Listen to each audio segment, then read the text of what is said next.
conquête de la souveraineté passe avant tout par l'exploitation des ressources nationales au profit de nos populations.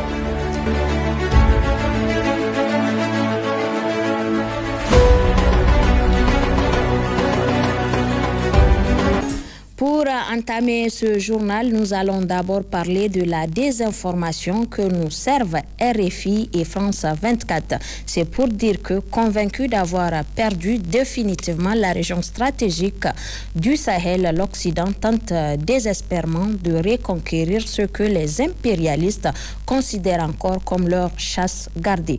Pour ce faire, tous les moyens, même illégaux, sont mis à contribution. Au nombre de ceux-ci, la désinformation via le mensonge que RFI et France 24 semblent privilégier lorsqu'il s'agit de relater les actions positives des États de l'AES. À ce sujet, je vous invite à suivre ce commentaire signé par Abdoulaye Koulibaly. Face à la guerre économique et communicationnelle que lui livre l'Occident, l'AES a dès le départ décidé d'innover pour déconstruire le narratif mensonger des puissances impérialistes et de leurs médias aux ordres. Cas des médias français, RFI et France 24, qui ferment les yeux sur les pénuries d'essence en France tout en braquant leurs projecteurs sur le Mali.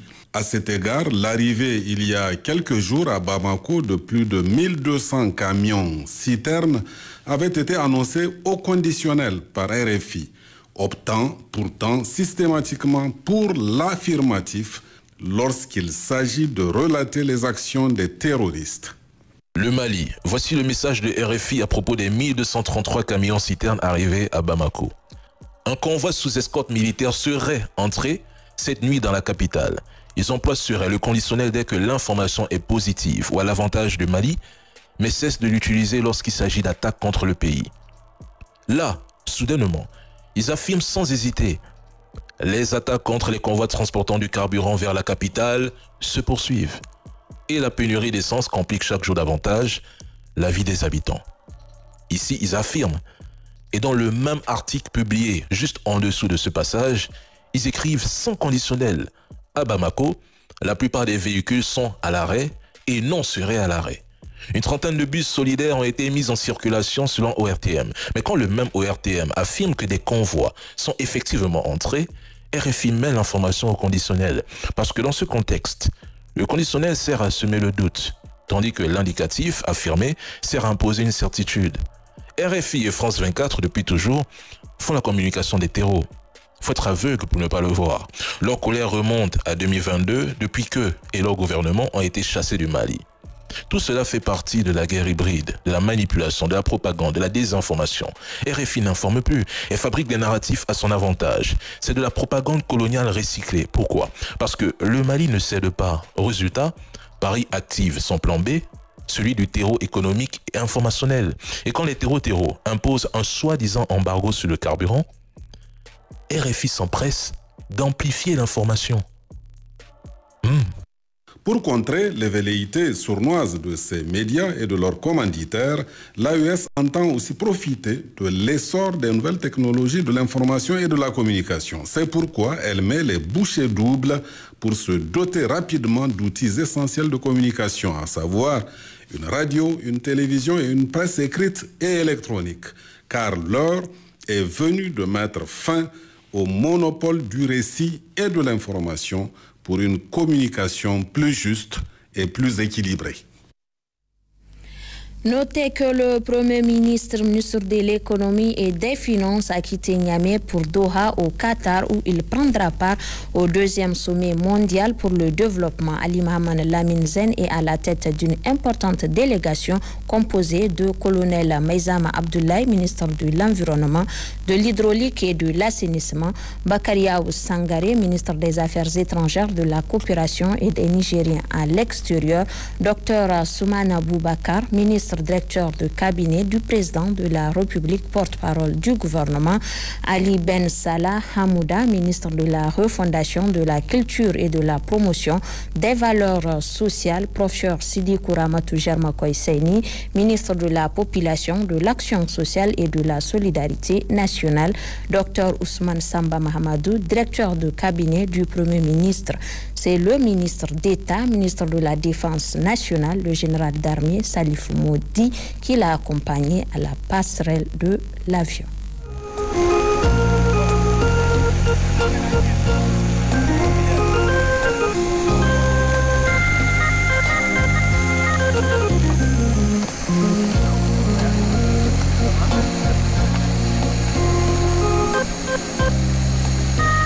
Voilà, avant de quitter Niamey, le Premier ministre, ministre de l'Économie et des Finances a accordé 3 audiences. La première, Ali Mohamed Lamine Zen, l'a accordée au vice-président par intérim de la Banque africaine de développement, BAD. La seconde, au représentant résident par intérim de la Banque mondiale au Niger. Et la troisième audience, Ali Mohamed Lamine Zen, l'a accordée au représentant résident de la Banque ouest africaine de développement, BOAD. Les questions de coopération étaient au cœur de ces différentes audiences. Jocelyne Amoussou et Ousmane Sani Abdou. Cette audience accordée par le Premier ministre, ministre de l'Économie et des Finances, Ali Mohamed Lamine Zen, à la délégation de la Banque africaine de développement, BAD, fait suite à sa mission en Côte d'Ivoire, au siège de l'institution, où il avait discuté investissement pour le Niger, et la BAD avait approuvé un appui budgétaire conséquent.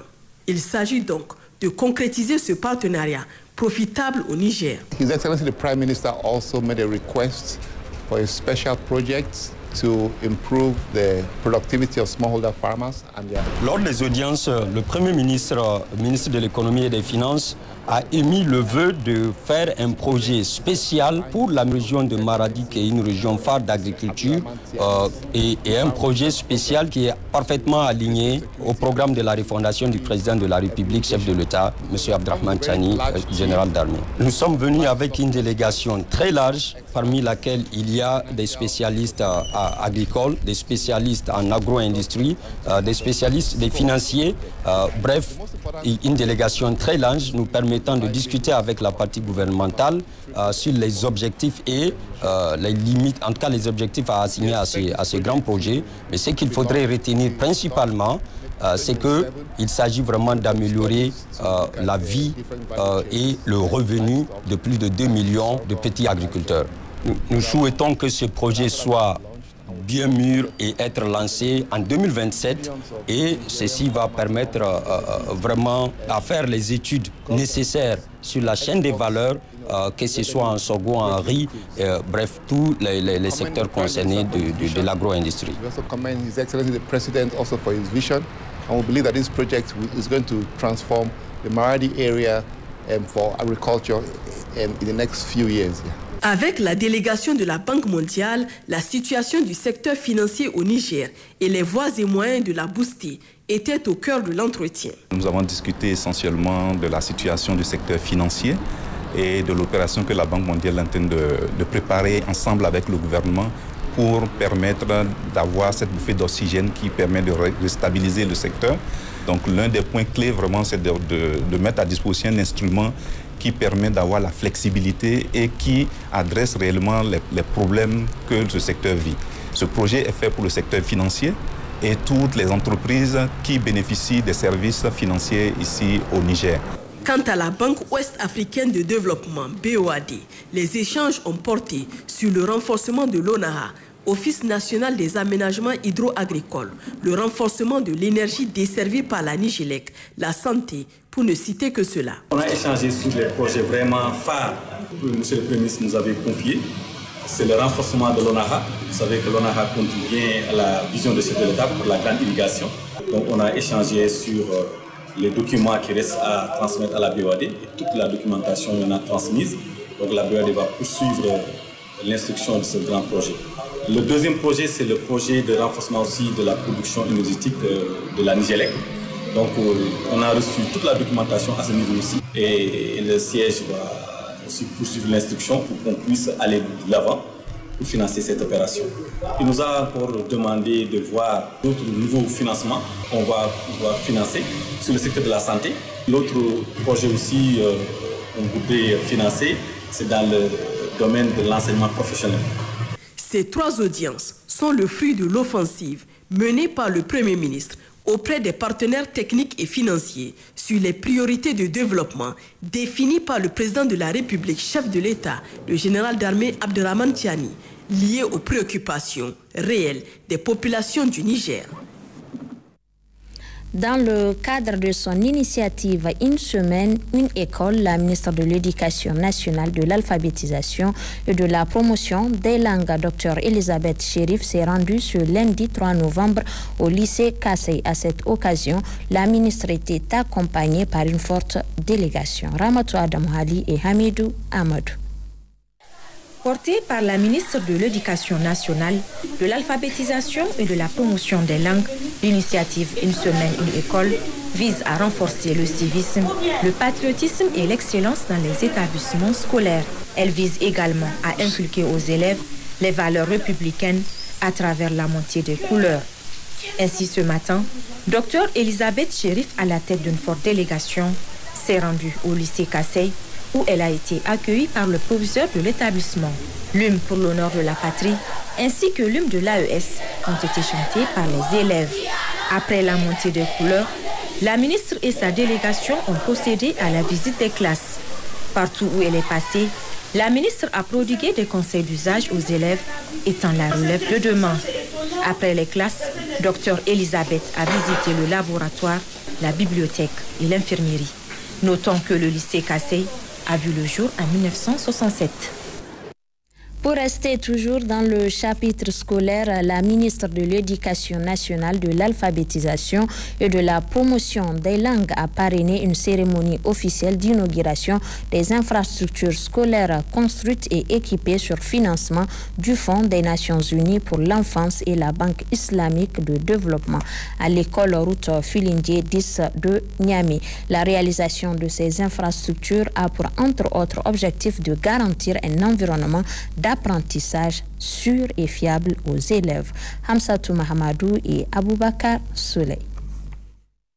Cette cérémonie consacre la réception de 14 salles de classe reconstruites et équipées grâce aux efforts consentis par le gouvernement du Niger en collaboration avec les partenaires techniques et financiers, notamment le Fonds des Nations Unies pour l'enfance UNICEF et la Banque islamique de développement BID. Cette infrastructure au profit de l'école route Filingué 10 au quartier Niamey 2000 permettra, selon le directeur de l'établissement Daouda Manzo, de sécuriser les apprenants et d'offrir aux enseignants un cadre de travail adéquat et motivant.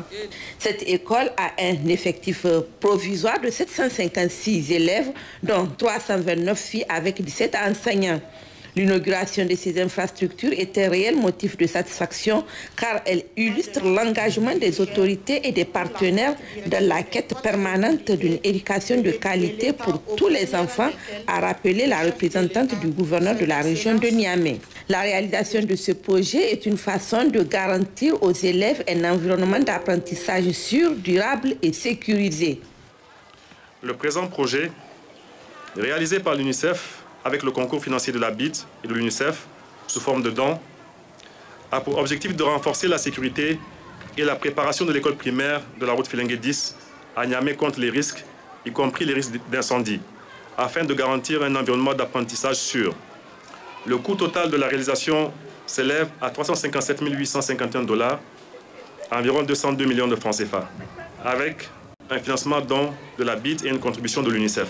La construction de l'école route Filingué, entièrement équipée en table-banc mobilier, adduction d'eau potable et énergie photovoltaïque, offre à plus de 700 enfants un cadre d'enseignement sûr, stimulant et propice à leur épanouissement scolaire. La mutualisation des efforts et des ressources a permis de concrétiser ce projet. L'UNICEF et la BID, comme il a été rappelé, seraient juste de pouvoir contribuer à l'accroissement de l'offre éducative de qualité en mettant à la disposition de votre ministère ce joyau Les infrastructures ont tenu compte des critères d'un environnement sensible aussi aux effets du changement climatique. La ministre en charge de l'éducation nationale a, au nom des plus hautes autorités du pays, adressé sa gratitude aux partenaires, notamment la BID et l'UNICEF, pour la réalisation de ce joyau. C'est vraiment un grand plaisir pour nous, mon équipe et moi, d'être là ce matin pour la réception de ce joyau, le fruit d'une fructueuse collaboration entre l'UNICEF, la BID et notre pays. Au nom des plus hautes autorités, nous vous adressons notre profonde gratitude pour ce joyau. Chaque fois qu'une classe s'ouvre, il y a cette opportunité que l'on donne aux enfants d'apprendre. Cette cérémonie s'est achevée sur une note de satisfaction générale avec la coupure symbolique du ruban. Sur le chapitre campagne agricole, notez que le gouverneur de la région d'Ottawa, le colonel-major Souleymane Amadou Moussa, est au terme de sa mission de préévaluation de la campagne agro-silvo-pastorale, hydraulique et halieutique 2025 dans la région. Les résultats de cette conquête de la souveraineté passe avant tout par l'exploitation des ressources nationales au profit de nos populations.